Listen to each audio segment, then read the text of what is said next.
Bem-vindo de volta, meu caro ouvinte. Hoje você irá conhecer a história de Meghan. Ela cresceu cercada de luxo, poder e mentiras. Mas nada disso importa agora. Hoje ela vai revelar o segredo que escondeu por toda a sua vida. O segredo que a fez renunciar sua herança e enfrentar o homem mais temido que já conheceu, seu próprio pai. Aproveite o momento antes de iniciarmos essa história e inscreva no canal. Obrigado, nos ajudou muito. Agora, vou deixar a Meghan contar a sua própria história. Meu nome é Meghan Stewart. O sobrenome que carrego e que às vezes tento esconder guarda histórias que se estendem por gerações. Histórias de poder, conquistas financeiras e decisões que nunca foram minhas. Um sobrenome que de muito cedo parecia maior do que eu, como se eu tivesse nascido dentro de um roteiro já escrito, sem direito a improvisos. Cresci em Nova York, expectativas grandes demais. Tudo brilhava, mas nada tinha calor. Meus passos ecoavam pelos corredores como se eu fosse uma visitante na própria casa. Meu pai dizia que a vida era feita de responsabilidades e não de escolhas, e que pessoas como nós não tinham o privilégio de sonhar coisas pequenas. Haviam noites em que o silêncio parecia ter um peso próprio. Era nesses momentos que me lembrava de onde eu vinha e de tudo o que passei a vida tentando esquecer. Mas eu sempre sonhei com algo improvável, e por muitos anos achei que isso era errado. Me lembro das primeiras vezes em que assisti vídeos de luta livre mexicana escondida no quarto, tarde da noite, quando todos já dormiam. A tela iluminava meu rosto, e eu observava aquelas mulheres, fortes, livres, coloridas, enormes dentro de si mesmas. Pareciam voar, pareciam não ter medo de cair, pareciam tudo aquilo que eu nunca consegui ser. E pela primeira vez, alguma parte adormecida dentro de mim se mexeu. Mas naquela época, eu ainda não sabia que sonhos têm um custo, e o meu viria acompanhado do peso de uma culpa que não era minha. Enquanto falo, consigo quase ouvir a respiração da minha infância, a rigidez da rotina, a obrigação de sorrir nas fotos de família, o som das portas sendo fechadas quando eu fazia perguntas demais. Todos sabiam que havia algo sobre o passado do meu pai, algo murmurando atrás das paredes da casa, e mesmo sem entender, eu sentia. As crianças percebem mais do que os adultos imaginam. Às vezes, durante o jantar, meu pai parava de mastigar por alguns segundos, ficava olhando para o prato como se enxergasse outra época ali. Minha mãe mudava de assunto rapidamente, erguendo um sorriso treinado, e todos fingíamos que nada acontecia. Foi assim que aprendi que certos legados não são herdados, mas sim impostos. O primeiro choque da minha vida veio aos 17 anos, quando ouvi o sobrenome da minha família em um noticiário investigativo. Um massacre, um deserto esquecido, documentos vazados, o nome Stewart ligado a algo tão cruel que o estômago revirava só de ouvir. Meus pais tentaram abafar tudo, me disseram que o mundo sempre exagera, que aquilo não era bem assim. Mas eu vi as imagens, vi as pessoas chorando ao lado de cruzes improvisadas, vi o rastro de destruição deixado por decisões tomadas em escritórios brilhantes como o nosso. E foi naquele mesmo dia que algo dentro de mim se partiu. Eu descobri pela primeira vez o peso da culpa herdada. Desde então, meus sonhos clandestinos, de voar, de lutar, de ser alguém completamente diferente, se tornaram ainda mais urgentes. Eu queria fugir do nome que carregava, fugir da história que nunca escolhi. Queria construir uma nova narrativa para mim, mesmo que ela fosse absurda, improvável, radical demais para uma herdeira Stewart. Queria ser livre. E a liberdade, para mim, tinha máscara, ringue e queda sem rede. Hoje, olhando para trás, percebo que tudo começou com uma pequena faísca, uma imagem de uma luchadora girando no ar, desafiando a gravidade e o destino. Essa imagem ficou presa na minha mente por anos, como uma promessa silenciosa, como se dissesse: você também pode escapar daquilo que te prende. Mas no capítulo 1 da minha história, eu ainda não sabia o tamanho da queda que me esperava, nem a força que eu precisaria para me levantar, porque antes de lutar com outras pessoas, eu ainda precisava lutar comigo mesma. Mas existem momentos inesperados que quebram essa rotina vazia. Maria, nossa governanta, é um exemplo. Latina, mãos firmes, olhar caloroso. Ela sempre encontra um jeito de trazer vida para dentro dessa casa impecável demais. Às vezes a encontro arrumando flores no corredor e ela me conta histórias de sua infância no Peru, lendas de aldeias pequenas, espíritos protetores, mulheres guerreiras que desafiavam o destino. Eu escuto como quem lembra de algo que nunca viveu. Senhorita Megan, diz ela, rindo, você gosta tanto dessas luta livre? Um dia você precisa conhecer o México de verdade, não esses resorts que as revistas mostram, o verdadeiro mesmo, com poeira, música alta, gente que fala com as mãos. Mexeu comigo mais do que deveria, talvez porque ninguém ao meu redor fala de vida com tanta paixão, como se fosse algo que ainda pulsa. À noite, trancada no meu quarto, deixo a casa adormecer enquanto assisto documentários sobre luta livre. Não sei exatamente como começou. A primeira vez que vi um, queria apenas distração, mas acabei ficando fascinada. Os saltos, a força, a entrega, aquela mistura de teatro e verdade crua. Eles sangram, eles erram, eles caem. Não existe perfeição ali, e é justamente isso que me prende. Eu sei que é loucura, mas é a minha loucura. Eu estava parada perto da escada em uma festa quando um dos invitados, não lembro seu nome, fez uma piada sobre sonhos impossíveis. Todos riram, eu não, porque naquele momento, como um relâmpago silencioso, uma frase se formou dentro de mim. Meu sonho não é impossível, ele só está além dessas paredes de vidro. E pela primeira vez eu acreditei. O mais curioso sobre sonhos improváveis é que, quando surgem, raramente chegam com claridade. Eles aparecem como fagulhas, pequenos lampejos de algo que você não entende de imediato. No meu caso, a fagulha surgiu anos atrás, quando eu ainda era adolescente. Lembro-me perfeitamente do dia em que encontrei, por acidente, um vídeo escondido no computador do meu pai. Eu deveria estar pesquisando algo sobre economia, algum trabalho para o colégio que já perdi na memória. Mas ao abrir uma pasta suspeita, lá estava ele, um vídeo antigo, com qualidade ruim, mostrando uma luta livre mexicana. As cores foram a primeira coisa que me atingiu. Aquela explosão de máscaras brilhantes, vermelhas, azuis, douradas, as entradas teatrais, a multidão vibrando como um organismo vivo, e depois, os saltos. Movimentos tão corajosos e tão absurdos que pareciam desafiar o próprio destino. Eu fiquei hipnotizada. A máscara do luteador principal escondia tudo, rosto, expressão, identidade, e ao mesmo tempo revelava mais do que qualquer sorriso treinado nas festas da elite de Manhattan. Ali, por trás daquele tecido colorido, estava alguém livre. Livre para ser mito, ser herói, ser caos. Eu assisti ao vídeo umas 5, 6 vezes. Perdi a noção do tempo. Só me lembro de alguém bater na porta chamando para o jantar, e eu me pegar desejando que ninguém jamais descobrisse o que eu acabara de sentir. A paixão começou assim, silenciosa, secreta e inevitável. Nos meses seguintes, eu me tornei uma investigadora clandestina. Pesquisava sobre luta livre quando todos dormiam. O nome El Santo apareceu cedo nas minhas buscas. O luteador lendário, herói nacional no México, quase uma figura divina. Eu devorava cada artigo, cada foto, cada vídeo.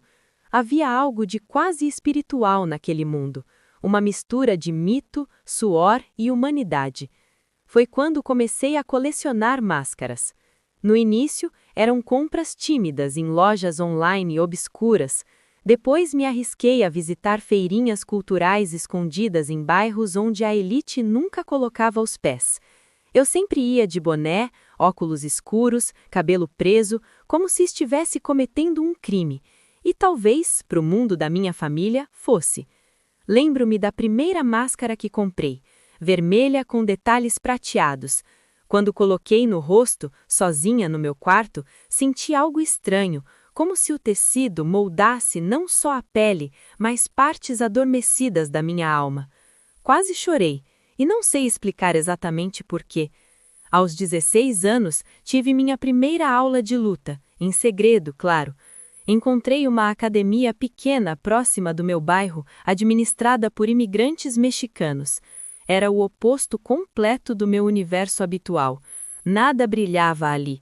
O chão era gasto, o ar cheirava a borracha e metal enferrujado, e o ringue, ainda mais humilde, parecia lutar contra o tempo. Foi perfeito.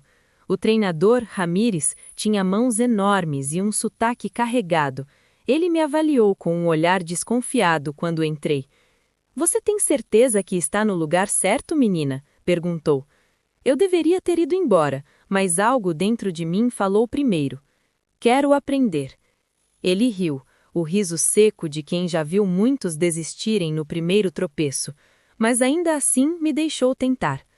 Nas semanas seguintes, treinei quando pude, inventando desculpas para voltar tarde para casa, dizendo que estava em grupos de estudo ou aulas extras.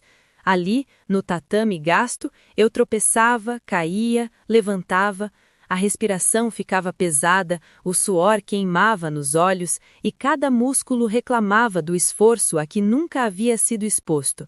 E ainda assim, eu me sentia viva. Os outros treinadores compartilhavam histórias enquanto me mostravam movimentos básicos. Um deles falava do vilarejo em que cresceu. Outro descrevia arenas improvisadas onde lutava aos domingos, enquanto crianças corriam entre as cadeiras.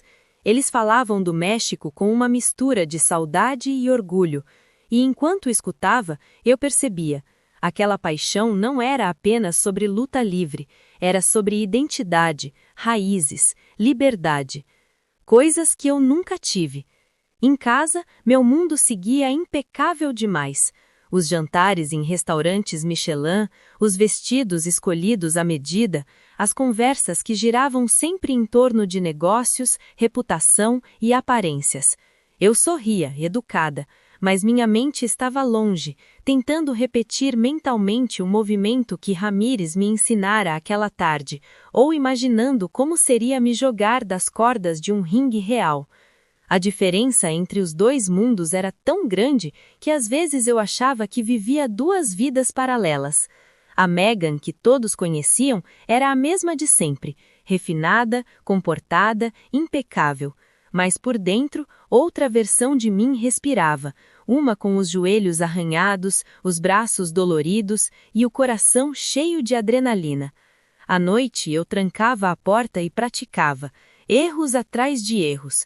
Chutes mal equilibrados, rolamentos falhos, quedas dolorosas no carpete do quarto, mas cada erro trazia uma espécie de satisfação estranha, um gosto de progresso que eu nunca experimentei em nenhuma aula da universidade, nenhum evento social, nenhuma obrigação familiar. O som da minha respiração ofegante tornava-se musical, minha pele quente, úmida, pulsando. A sensação de esforço real, bruto, contrastava com o mundo polido e anestesiado em que eu crescia. Eu me imaginava no ringue, imaginava a minha persona. Às vezes pensava em uma luteadora mascarada, vestida de vermelho, como minha primeira máscara. Outras vezes imaginava algo mais feroz, mais animal, mais livre, mas sempre era eu. Finalmente eu. Apesar de tudo isso, havia dúvidas, claro que havia. Será que isso é só uma fase? Me perguntava enquanto escondia as luvas dentro do armário. Será que estou apenas tentando fugir de mim mesma? Mas quando fechava os olhos, voltava ao mesmo sentimento. Não era fuga, era descoberta, como se eu estivesse encontrando, pedaço a pedaço, quem eu realmente era quando ninguém estava olhando. O que eu não esperava era que alguém descobrisse. Aconteceu em um fim de tarde durante um dos eventos sociais enfadonhos que minha presença exigia. Uma velha amiga, se é que posso chamá-la assim, encontrou na minha bolsa uma máscara que eu carregava para um treino que aconteceria logo depois. Ela a segurou com 2 dedos, como se fosse um objeto estranho. Megan, o que é isso? Perguntou rindo com aquele tom venenoso que conheço tão bem. Expliquei rápido, tentando não parecer afetada. Ela ouviu e, sem pensar 2 vezes, soltou. Você, uma Stuart, num ringue sujo? Isso é loucura. Todos ao redor riram. Eu sorri também, o sorriso automático que aprendi desde pequena. Mas por dentro foi diferente. Por dentro, uma frase nasceu, firme, quente, impossível de ignorar. Loucura é viver sem lutar pelo que queima dentro de você. E naquele instante eu soube. Meu sonho não estava apenas acordando, estava crescendo, e logo iria exigir mais de mim. Quando atravessei o portal seguinte, a luz deixou de ser dourada. Agora era um cinza profundo, quase envelhecido, como se eu estivesse entrando numa fotografia antiga que havia sido esquecida por décadas. O ar era diferente, mais pesado, quase um aviso silencioso de que algo ali dentro exigia coragem. Eu respirei e o chão sob meus pés tremeu levemente. As memórias que emergiam não eram luminosas como as anteriores, eram densas, sombras antigas. A sala se abriu diante de mim com estantes altas, caixas empilhadas e uma névoa leve pairando no ar. Parecia o sótão da casa da minha infância, mas maior, mais distorcido, como se o espaço estivesse moldado pela própria culpa que eu sempre carreguei sem nomear. Caminhei até a primeira caixa, sentindo a madeira rangendo sob meus pés. E então, tudo começou. O massacre nos anos 80. A sala ao meu redor se dissolveu lentamente e me vi transportado para um deserto noturno envolto por tom sépia. As estrelas eram pálidas e o vento carregava a areia que cortava a pele como pequenas agulhas. Eu não estava fisicamente lá, mas via tudo como se estivesse. Silhuetas caminhavam pela fronteira. Homens, mulheres, 2 crianças pequenas segurando as mãos dos pais. Seus passos eram lentos, cansados. Alguns tropeçavam, mas continuavam seguindo, como se a própria esperança os empurrasse. E então, ecos de vozes. Rádios chiando, ordem dada em tom frio e impessoal. Eu reconheci aquela voz. A voz que por anos me contou histórias antes de dormir. A voz que me elogiou no meu primeiro dia de escola. A voz do homem que eu chamei de pai. O flashback não mostrava violência explícita, apenas sombras, gritos abafados pelo vento, corridas desesperadas, e os tiros, distantes, ecoando como trovões secos. Depois, silêncio. O tipo de silêncio que pesa no peito. Aquela cena se manteve por longos segundos, como se a própria memória estivesse se recusando a desaparecer. De volta ao sótão das sombras. Eu me vejo de novo em frente à caixa. As mãos tremem um pouco quando a abro. Dentro dela, envelopes amarelados, documentos oficiais, recortes de jornal, relatórios frios, palavras que evitam a humanidade dos envolvidos. Mas entre eles, encontro algo que quase me faz deixar a caixa cair. Uma carta escrita à mão pelo meu pai. A letra era firme, meticulosa, perfeita demais para não esconder algo. Eu continuo lendo, sentindo minha respiração pesada. Era necessário. As fronteiras precisam de ordem. Eles estavam burlando o sistema. Cada frase apertava meu estômago como um munho que não queria me soltar. A névoa ao meu redor muda de forma, e agora estou na sala da casa da minha tia, anos atrás. O cheiro de café forte, o relógio marcando as horas com tic-tacs impacientes. Meu tio fala com orgulho nos olhos, como quem narra uma grande vitória. Seu pai fez o que muitos não tiveram coragem, protegeu a nação. O México nunca entendeu, eles deturpam tudo. Eu lembro de ficar em silêncio, sorrindo mecanicamente, enquanto dentro de mim algo se contorcia. Na época eu não compreendia por quê. Agora eu entendo. Outra memória surge, eu em frente ao computador, já adulta. Naquela noite eu estava determinada a descobrir quem eram as pessoas que meu pai sempre tratou como números.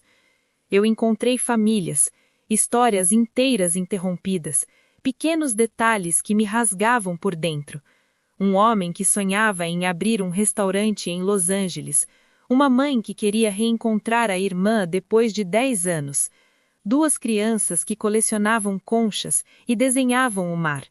Eu não os conhecia, mas senti como se tivesse tirado algo deles simplesmente por carregar o sobrenome que carrego.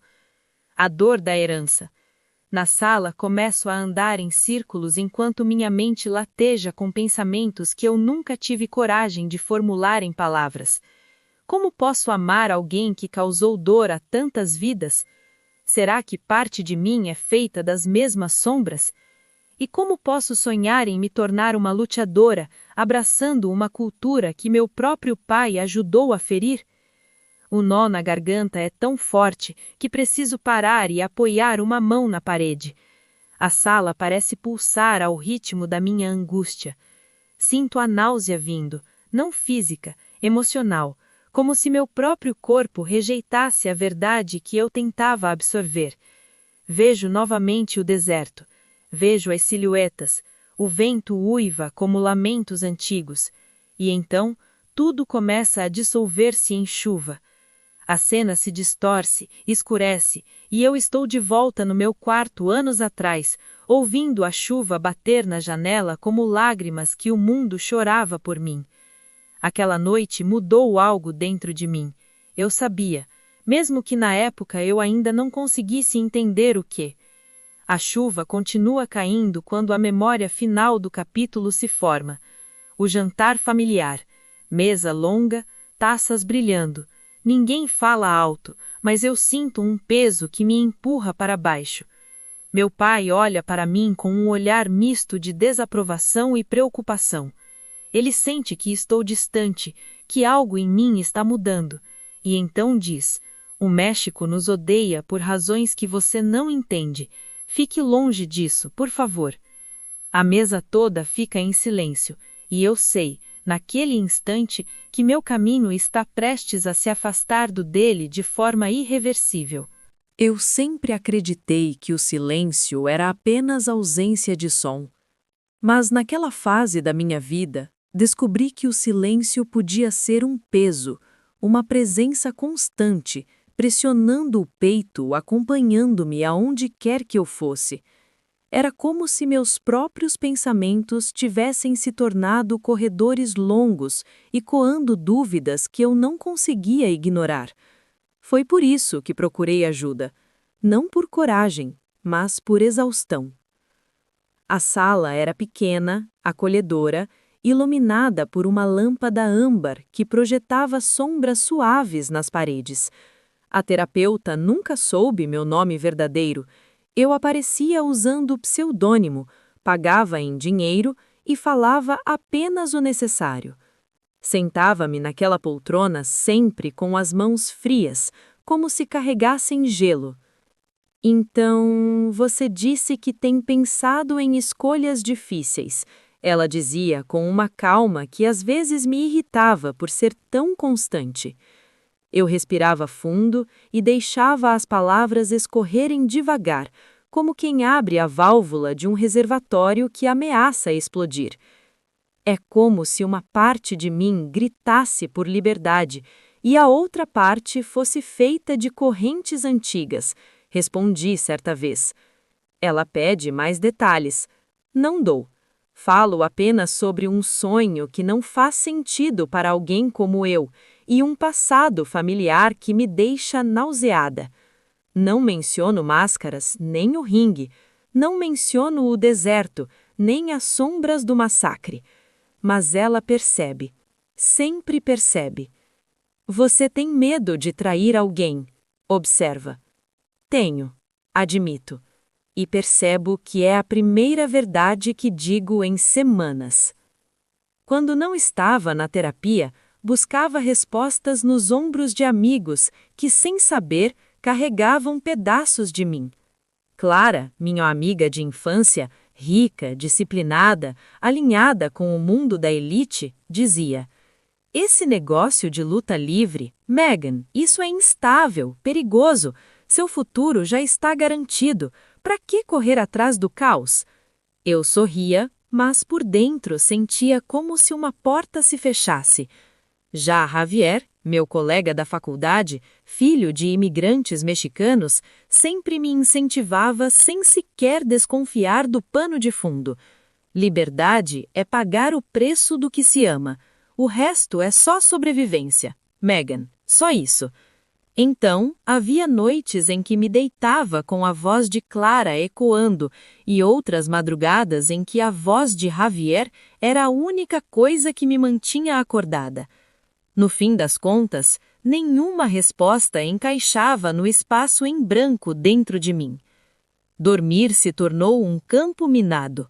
Eu fechava os olhos e, no mesmo instante, via o ringue brilhando sob luzes azuis, cordas tensas como decisões não tomadas. Dava um passo na direção do centro e, de repente, o chão se transformava em areia. O vento quente do deserto cortava o silêncio. Silhuetas caminhavam, vozes distantes chamavam por alguém.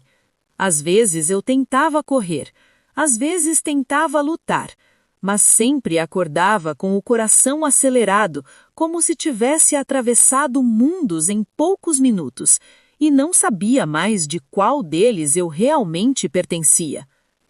O Memorial dos Imigrantes. Numa tarde cinzenta, decidi visitar o Memorial de Imigrantes em Nova York.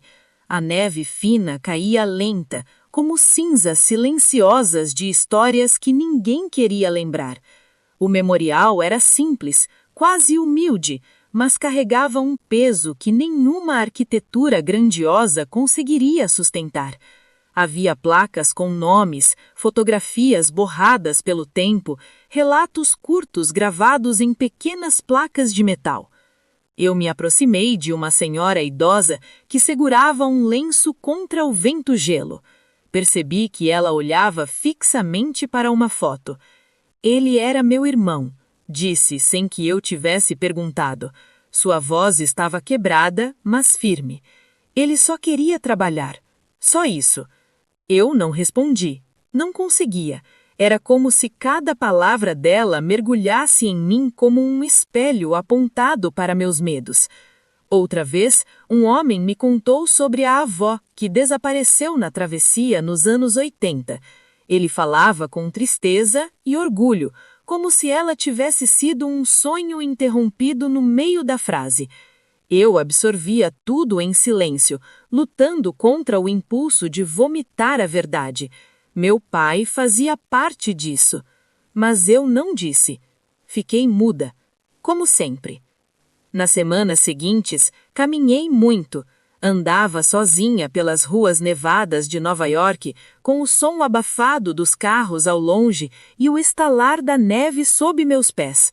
O ar frio queimava minhas bochechas e cada respiração parecia vapor de dúvidas escapando de dentro de mim. Eu tentava raciocinar. É errado querer meu próprio caminho? É ingratidão quebrar o legado que minha família construiu, mesmo que esse legado esteja impregnado de sombras? Sou responsável pelas escolhas deles ou apenas pelas minhas?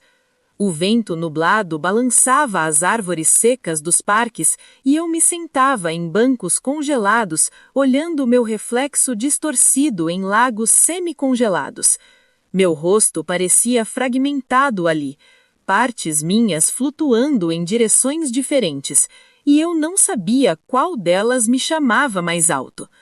Uma noite cheguei em casa tarde. Ao entrar, encontrei meu pai sentado sozinho no escritório.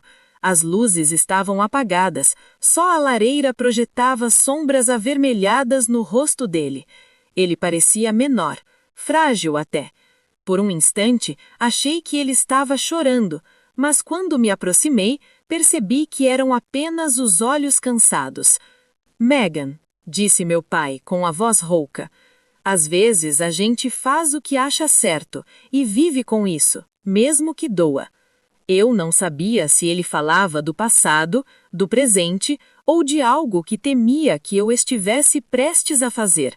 Queria perguntar, queria abraçá-lo, queria odiá-lo, mas só fiquei ali imóvel, sentindo uma dor que não tinha nome. A cena se dissolve devagar, como névoa carregada pelo vento noturno. Me vejo num parque vazio. O piano toca ao fundo, notas curtas, espaçadas, que ecoam como passos hesitantes. Sento-me perto de um lago congelado. O reflexo trincado da superfície parece contar uma história que ainda estou tentando decifrar. O silêncio se estende, um silêncio cheio de significados. Eu abraço meus joelhos, deixando a neve acumular no casaco, e fecho os olhos por um longo instante. Quando finalmente adormeço naquela noite, o sonho chega como um raio. Estou de volta ao ringue. Luzes brancas, pesadas, quase ofuscantes. O público é apenas sombra, um murmúrio distante. Eu avanço até o centro, sentindo o chão vibrar sob meus pés. E então o vejo. Meu pai, vestido como um lutador, máscara negra com detalhes prateados, olhar penetrante, braços cruzados. Ele dá um passo à frente e diz, com uma voz que ecoa dentro de mim: escolha, Megan, família ou fantasia? Antes que eu responda, o ringue se parte ao meio e eu acordo com um grito preso na garganta. Nunca imaginei que tomar uma decisão pudesse produzir um silêncio tão absoluto dentro de mim. Não era um silêncio confortável, era algo denso, pesado, cheio de significados que eu ainda não sabia nomear. A manhã em que tudo começou, a verdadeira manhã da minha ruptura, nasceu cinzenta, como se Nova York estivesse tentando me reter mais um pouco. Mas eu já estava além da hesitação, ou pelo menos era isso que eu tentava repetir para mim mesma, enquanto encarava a pilha de documentos falsos que repousava sobre a mesa. Eu tinha passado semanas consultando advogados dispostos a trabalhar nas sombras, homens e mulheres que não me julgavam quando eu dizia, com voz baixa demais, que precisava de uma identidade nova, um renascimento. Eles faziam perguntas curtas, objetivas. Nome? Idade desejada? Destino? Eu respondia tudo com frieza ensaiada, mas quando chegou o momento de escolher o sobrenome, minha voz falhou. Mendes. Um nome que eu descobri ao me aprofundar nas histórias das vítimas, um nome que carregava ecos de um menino que nunca teve chance de crescer, de uma mãe que atravessou o deserto para dar um futuro melhor à filha. O nome me atravessou como lâmina e consolo ao mesmo tempo. Parecia certo, parecia necessário. Minha homenagem silenciosa, mesmo que o mundo nunca a percebesse. Enquanto os advogados preparavam os papéis, eu voltei para casa e comecei a empacotar minhas coisas. Cada objeto parecia pesar mais que o anterior. Toquei em fotografias antigas, eu e meu pai em viagens, jantares luxuosos, sorrisos congelados em uma felicidade que agora parecia encenada. Havia amor ali, sem dúvida, mas havia também sombras que eu não soube ver na época. Peguei uma das fotos, nós dois ainda mais jovens, ele com o braço sobre meus ombros como se quisesse me proteger do mundo inteiro. Minha garganta apertou. Senti uma lágrima deslizar enquanto a imagem começava a queimar na lareira. As chamas engoliam o passado de um jeito quase simbólico, mas não traziam o alívio que eu esperava. A verdade é que nada apagava o que meu pai fez, nem o que eu estava prestes a fazer com ele. Foi nesse clima de despedida silenciosa que comecei a escrever a carta. Uma carta longa, tremida, em que tentei colocar em palavras tudo o que meu coração repetia há anos. Dizia que o amava, que sempre o amei, que a luta que ele travou, aquela manchada de decisões terríveis, não precisava ser a minha.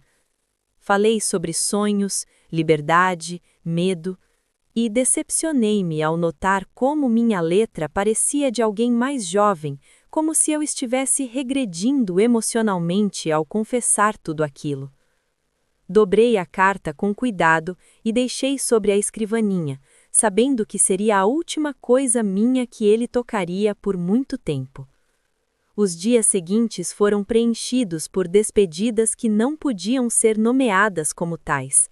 Um café com uma amiga próxima, em que eu a escutei rir, tentando memorizar o som. Um jantar com minha mãe, que me observou com olhos que pareciam suspeitar da tormenta, mas não perguntaram nada. E meu último treino em Nova York. Aquele foi diferente. Meus músculos pareciam responder com mais intensidade que nunca, como se soubessem que era a última vez naquela sala, naquele solo, com aqueles ecos familiares. Os treinadores imigrantes que me ensinaram o pouco que eu sabia me observavam com um carinho silencioso, como se também sentissem que algo estava prestes a mudar. Quando apliquei um último golpe, exausta, suada, respirando fundo demais, percebi que havia algo novo correndo dentro de mim. Algo como poder, ou talvez fosse esperança. É difícil distinguir esses dois sentimentos quando se está à beira de uma reinvenção. Mas junto com o poder vinha a ansiedade pré-viagem que me atacou com força enquanto arrumava a mala. O zíper fechando soava como um veredito. O som ecoou no apartamento inteiro, transformando o ar em algo quase sólido. Sentei no chão, abracei os joelhos e deixei a tensão sacudir meu peito por alguns minutos. Eu tinha medo, muito medo, e também tristeza pelo que estava deixando para trás. Ainda assim, havia algo dentro de mim que dizia que eu não podia mais fingir, que continuar seria o verdadeiro abandono de mim mesma. Então, quando finalmente cheguei ao aeroporto, a mala atrás de mim e o mundo pela frente, vi meu nome novo impresso na passagem: Megan Mendes. Toquei o papel com dedos trêmulos. Uma parte minha se sentiu forte, outra se sentiu profundamente culpada. E no meio disso tudo, uma voz interna sussurrou a pergunta mais cruel da noite: e se o México me rejeitar, assim como rejeitou meu pai? Meu coração pareceu parar por um instante. Respirei fundo, tentando ouvir o som da minha própria coragem no meio dos anúncios abafados e passos apressados ao redor. E então, fiquei ali, só por mais alguns segundos, sentindo o peso do que estava prestes a fazer. O pouso foi brusco, como se o avião estivesse me dizendo que dali em diante nada seria suave. Assim que as portas se abriram, o ar quente do México invadiu meus pulmões como um soco macio, intenso, mas acolhedor. Havia um cheiro que eu não conseguia identificar imediatamente, uma mistura de poeira quente, milho tostado e alguma especiaria que despertou minha fome antes mesmo de me lembrar que eu não comia desde a conexão. O aeroporto era mais barulhento que os de Nova York. Vendedores chamavam passageiros, crianças riam, malas batiam no chão de forma ritmada. Era caótico, vivo e, de alguma forma, libertador.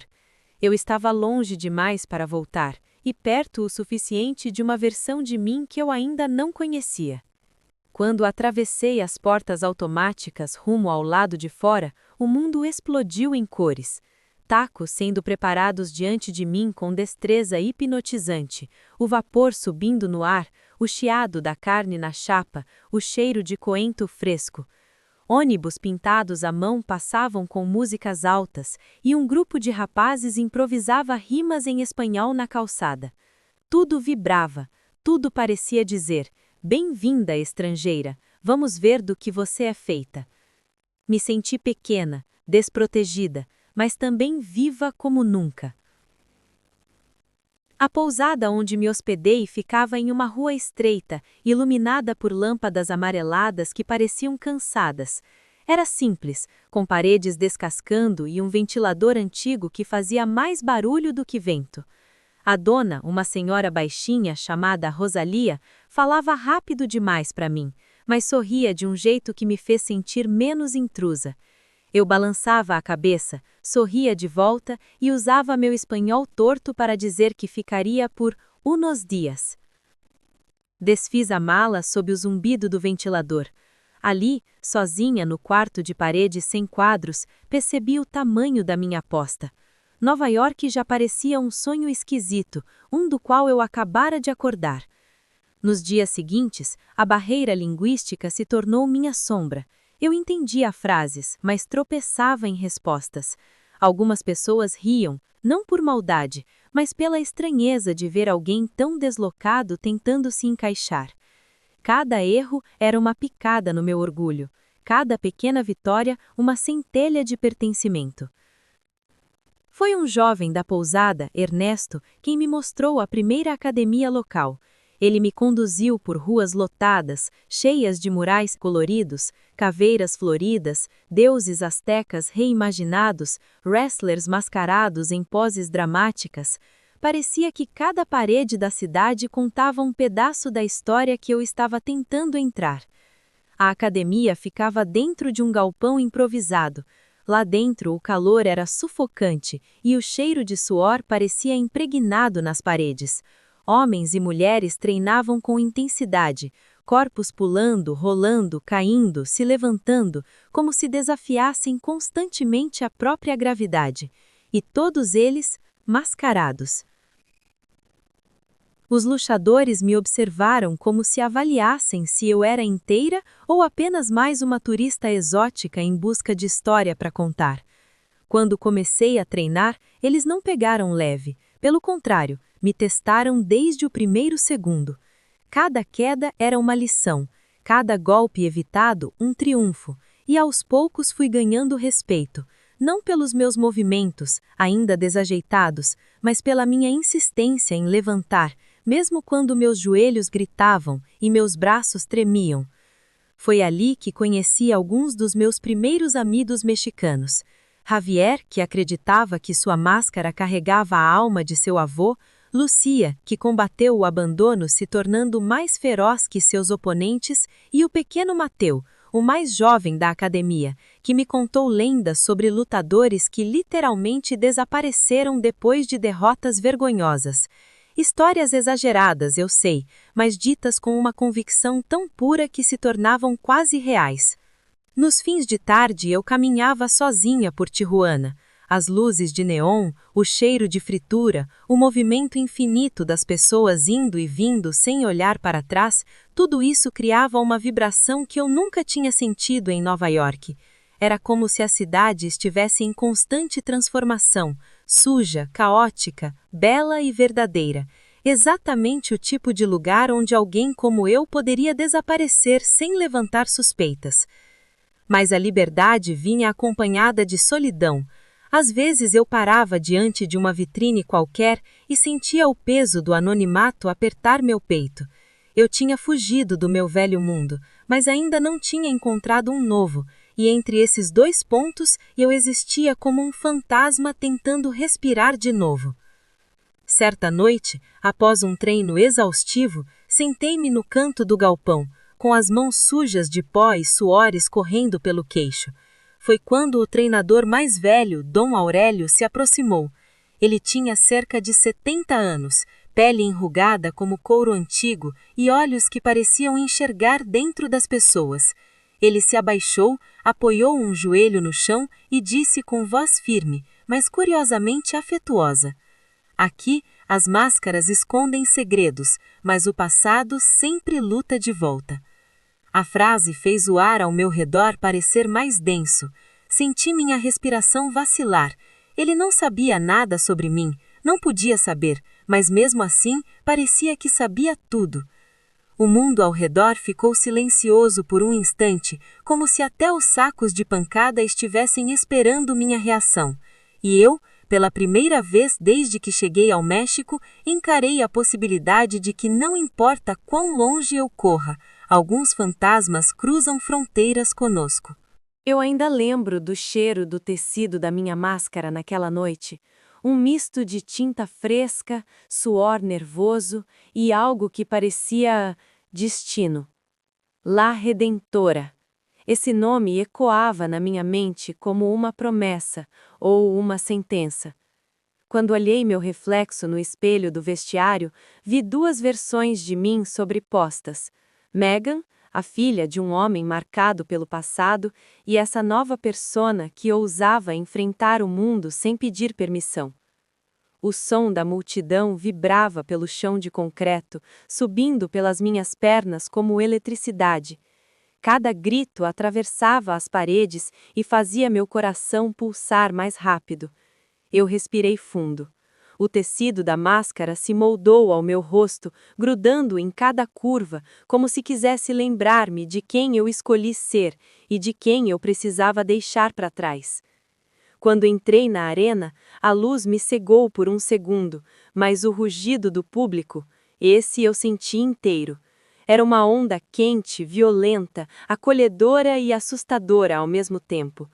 Pessoas levantaram cartazes improvisados, celulares, bandeiras mexicanas. Alguns gritavam meu nome, outros me vaiavam. Mesmo sem saber quem eu era, já havia expectativa, julgamento, esperança, raiva. Era como se todos tivessem depositado sobre mim algo que eu não entendia completamente. O sino tocou. A primeira luta foi quase um borrão, mas um borrão vívido. Eu sentia cada impacto, cada respiração que rasgava minha garganta, cada gota de suor escorrendo sob a máscara. Meu adversário, El Relâmpago Azul, se movia como o próprio nome, rápido, preciso. Ele me acertou no ombro e o estalo me fez morder o lábio até sentir sangue. A dor era real, mas me mantinha presente. A plateia reagia como um organismo vivo, gritavam quando eu errava, rugiam quando eu acertava. Quando consegui aplicar meu primeiro salto mortal, ainda imperfeito, mas corajoso, o público explodiu. A sensação foi tão forte que por um instante quase chorei ali mesmo, em pleno ar. Mas conforme os rounds passavam, percebi algo estranho nas laterais da arena. Um grupo de pessoas segurava cartazes com o meu rosto, sem máscara. Meu rosto verdadeiro. A foto era antiga, tirada em um evento beneficente em Nova York. Meu estômago congelou. Eu reconheci aquilo. Protesto. O boato da minha identidade tinha vazado. E não era só isso.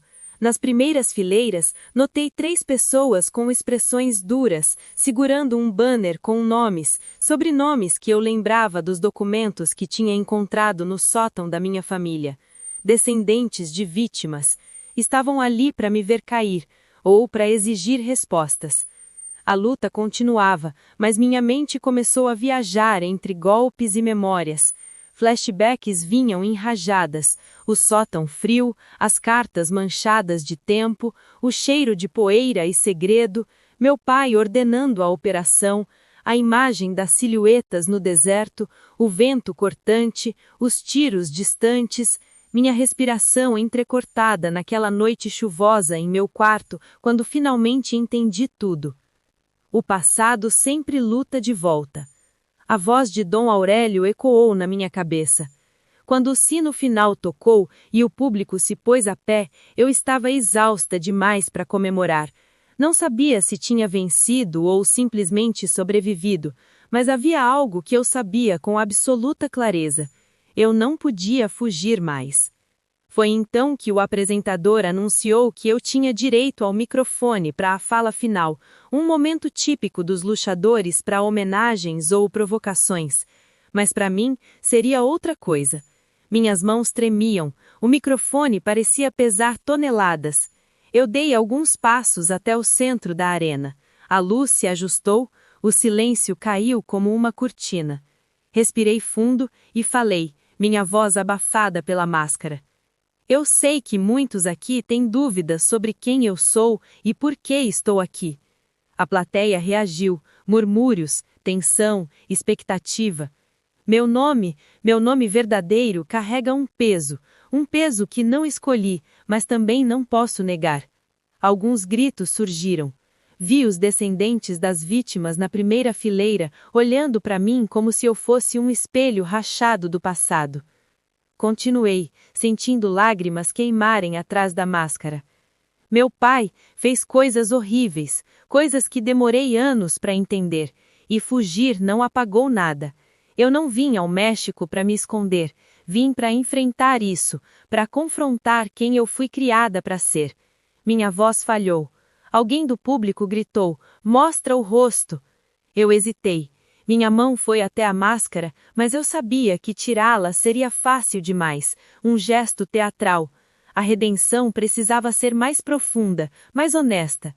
Não vou tirar a máscara, disse com firmeza, porque hoje ela representa algo maior do que eu. Ela representa o que eu quero construir, não o que eu preciso apagar. Eu vim aqui para lutar, não só no ringue, mas contra a história que me trouxe até aqui. Eu sinto muito pelo que minha família fez, de verdade, e eu vou dedicar cada luta, cada queda, cada vitória a quem nunca pôde se defender. Quando terminei, o silêncio foi tão absoluto que quase me engoliu, e então, devagar, algumas palmas ecoaram, primeiro poucas, depois mais, até virarem uma onda irregular, aplausos misturados a protestos, aceitação e rejeição colidindo como placas tectônicas. Era confuso, imperfeito, humano. Deixei a arena sem olhar para trás. Meus pulmões queimavam, meu corpo doía, mas algo dentro de mim estava mais leve. No vestiário, quando finalmente me sentei para respirar, meu celular vibrou. Uma ligação anônima. Atendi com o coração na boca. Megan, a voz do outro lado era profunda, familiar, desgastada. Eu vi tudo, estou orgulhoso, mas ferido. Encontre uma forma de nos curar. Antes que eu pudesse responder, a ligação caiu. Fiquei ali parada, o telefone na mão, sentindo o mundo girar lentamente. Meu pai tinha me encontrado, e agora eu precisaria decidir o que fazer com isso. Eu sempre imaginei que o fim da minha jornada seria uma batalha épica, um confronto final com o meu passado. Mas a verdade é que redenção não acontece em explosões dramáticas. Ela chega devagar, como uma brisa morna depois de uma tempestade, silenciosa, paciente, insistente. Depois da ligação do meu pai, passei dias com uma sensação estranha no peito, como se estivesse carregando duas batidas de coração ao mesmo tempo. Uma era minha, acelerada pela vida que eu tinha escolhido no México. A outra era a dele, pesada, cheia de história, culpa e silêncio. Eu sabia que não podia simplesmente ignorar, nem fugir, nunca mais. Foi então que tomei a decisão. Eu ficaria no México, não como forasteira tentando ser alguém que não era, mas como alguém disposta a construir algo verdadeiro, algo que pudesse equilibrar, mesmo que minimamente, a balança da dor que o meu sobrenome tinha causado. Nos meses seguintes, minha carreira como La Redentora cresceu muito além do ringue. A entrevista após a minha confissão viralizou. Alguns me atacavam, outros me defendiam, mas a discussão que surgiu abriu portas que eu jamais imaginaria. E foi nessas portas que encontrei minha missão. Eu comecei visitando comunidades de imigrantes, depois abrigos, depois escolas improvisadas. Escutei histórias de mães que atravessaram desertos com crianças no colo, de jovens que perderam irmãos no caminho, de pais que ainda sonhavam com reencontros que talvez nunca acontecessem. Cada relato era uma punhalada e, paradoxalmente, um combustível. Eu não queria apenas pedir desculpas, queria agir. Com o apoio de outros lutadores, ativistas e até alguns empresários locais, nasceu a Fundación Redentora, Um nome simples, mas carregado de intenção. Nosso objetivo era claro: oferecer suporte psicológico, legal e financeiro a famílias afetadas por políticas anti-imigração, incluindo aquelas impactadas pelo massacre dos anos 80. Eu me joguei no trabalho com a mesma intensidade que sempre tive nos treinos secretos da adolescência. Conversava com advogados, organizava arrecadações, visitava fronteiras e comunidades isoladas, e enquanto isso, comecei uma troca de cartas com meu pai. Não havia como conversar diretamente, ainda não, mas escrever, isso eu conseguia. Na primeira carta, minhas mãos tremiam tanto que mal consegui segurar a caneta. Eu disse que estava magoada, que ainda via as cenas do massacre nos meus sonhos, que o peso do passado dele tinha caído sobre mim com força demais. Mas também disse que eu não estava fugindo, que eu estava tentando reconstruir algo, não para ele, mas para mim e para quem tinha sido ferido pela nossa história. Ele respondeu 2 semanas depois. A letra era firme, mas cansada. Ele não tentou se justificar, não pediu desculpas da maneira que eu esperava, mas reconheceu a vergonha que carregava. Escreveu que ver minha luta no México tinha despertado nele um tipo estranho de esperança, e também dor, uma dor necessária. As cartas continuaram, sempre tensas, sempre honestas. Não havia perdão instantâneo, apenas ponte, e com o tempo, aquela ponte começou a se sustentar. Entre uma luta e outra, enquanto treinava em academias comunitárias ou viajava para eventos beneficentes, eu sentia algo novo crescendo dentro de mim. Paz. Não uma paz perfeita, limpa. Era uma paz fragmentada, imperfeita, como mosaicos feitos com cacos de vidro. Ainda assim, brilhava. Minha estreia oficial como fundadora aconteceu em uma arena lotada, meses depois. A plateia estava especialmente vibrante naquela noite. Ao centro do ringue, o símbolo da fundação brilhava, uma máscara partida ao meio, mas reforçada por costuras douradas, reconstruída, transformada. Quando meu nome foi anunciado, eu entrei com a máscara erguida em uma das mãos. A outra mão repousava sobre meu peito, como se tentasse segurar o coração para que não explodisse com tanta emoção. As luzes da arena criaram um halo em volta de mim. O público, antes dividido, agora rugia como um organismo só, não porque eu era perfeita ou heróica, mas porque eu tinha cometido o ato mais humano de todos: falhar, aprender e tentar de novo. Eu levantei a máscara acima da cabeça, não para revelá-la, mas para mostrar que meu rosto verdadeiro não era o importante. O que realmente importava era a identidade que escolhi construir, aquela que não negava o passado, mas também não se deixava aprisionar por ele. Esta máscara, minha voz ecoou pela arena, não esconde mais nada. Ela revela quem eu me tornei e quem eu quero ajudar. A multidão respondeu como uma onda, forte, viva, emocionante. E naquele instante, percebi que meu sonho se cumpriu, mas de um jeito que eu jamais teria planejado. Eu vinha ao México para ser uma luteadora. Acabei me tornando algo maior, uma ponte entre mundos, entre dores, entre histórias que nunca deveriam ter se cruzado, mas se cruzaram. E no fundo do meu coração, eu sabia: os sonhos improváveis são os que exigem os maiores sacrifícios, mas também são os únicos capazes de curar feridas antigas. A arena escureceu. Apenas um feixe de luz permaneceu sobre mim. Eu levantei a cabeça e deixei que a calmaria me envolvesse. E então, uma voz suave, como se viesse do próprio vento, encerrou minha jornada. Meus caros, nem sempre o dinheiro traz felicidade, embora a gente possa fazer muita coisa com ele, não é mesmo? Enfim, assim, nas sombras do México, Megan encontrou não só um destino, mas uma alma renovada. Espero que tenham gostado ou não, que tenham apenas relaxado e dormido, já que este é o objetivo deste canal. Nos reencontraremos em breve. Boa noite, sonhadores!